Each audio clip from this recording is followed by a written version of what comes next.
Well, today has been a very uneventful day. It's been raining on and off all day long.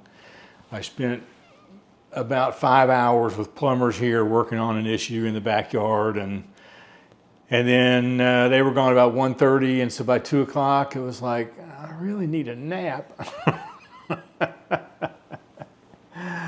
And so when I woke up from my nap, it was raining again, and I thought, well, I'm not going out anywhere. So I just walked around the backyard and took some video of the rain, mainly to get the sound. I sleep with ambient noise. It helps my mind sort of shut off to have a little bit of ambient noise. And sometimes that ambient noise is just the sound of rain. It is so soothing.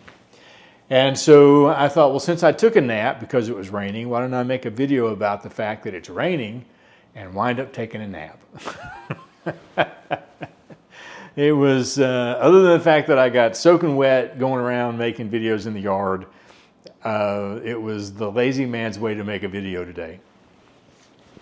I toyed with the idea of whether or not to put music under it, and in the end I decided to leave it as it is because I really like the nature sounds. I like that you hear the birds every once in a while. I didn't do any of it in slow motion or anything. I just kind of did everything in 30 frames per second. You can let me know what you think in the comments, and we will see you tomorrow. Maybe I'll actually go out somewhere tomorrow.